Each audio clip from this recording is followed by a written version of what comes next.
Mag-hello ka.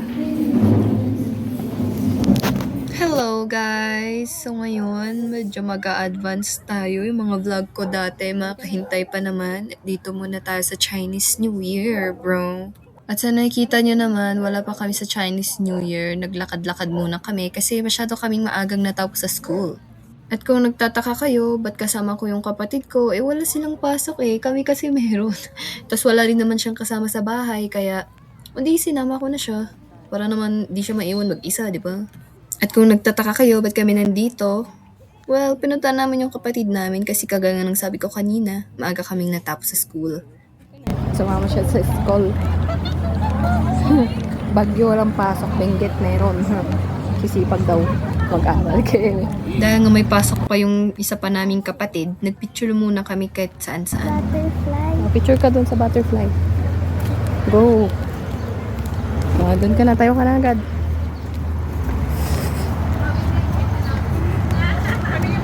One, two, three. Tingin ka dito. One. Wait lang, hala. Nagpo-blurred. Sige na, smile. 1, 2, 3. Wala, against the light. Balik ka na.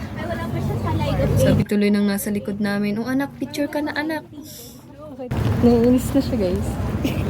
Naglalaro yata kami hide and seek. Okay. Lumusot ka pa dyan. Nagulat kasi ako doon. Makikita na natin siya. Hanapin natin siya. Kung nasan siya. Naka-uniform ba siya? Tignan natin siya kung nasaan. Hindi namin siya makita dito guys, kaya umupo na lang muna kami tsaka chinat. Tapos nalagpasan pala namin siya kasi hindi kami tumingin sa kabilang linya. At syempre, may klase na naman siya, kaya naghintay na naman kami. Buti na lang 2 p.m. din matatapos yung klase niya and 2:30 naman yung parade sa session. At yan, nung nakarating na kami, nag-start na sila. Pero ang pangit ng pwesto namin kasi hindi umaabot sa amin yung paranggaw. May umabot naman konting candy sa amin, kaso parang mas excited pa kami kaysa sa ading namin. Kaya umikot kami at naghanap kami ng pwesto para naman maganda yung pwesto rin namin at makuha kami ng mga candy kahit konti lang, bro. Pero ang hirap makakuha kasi kahit yung mga senior nakikipag-agawan, te. Kaya ang result, nag-agawan ng mga senior tsaka yung mga bata. Though meron din yung ibang mothers na nakikipag-agawan para rin sa mga anak nila. May mga nakikita rin ako nag-aabot ng ampaw pero pinipili rin nila kung sino yung mga bibigyan. Mostly seniors din. Tapos yan, nakahanap din yung kapatid ko ng malapit na spot. Mahirap din makipag-agawan kasi tinatapakan nila yung candy.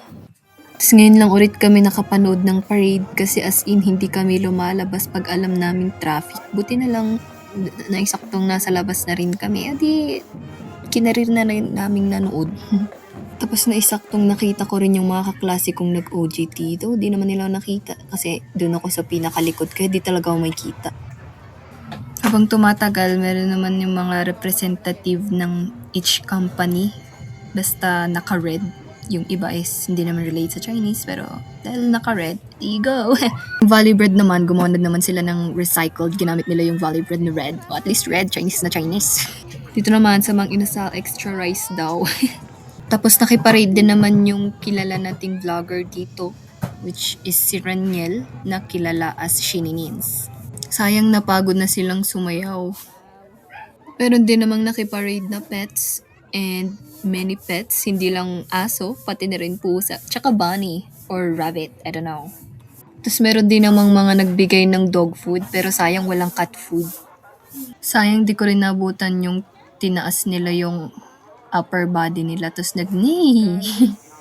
At nung tapos na ngayong parade, yan na magsilabasan na yung mga kalat ng Pero di naman kindi-kindi. sila marunong maglinis ng kalat nila. Marunong magbasura. Or magbulsa man lang, tapos saka iuwi yung kalat or ilagay sa tapunan.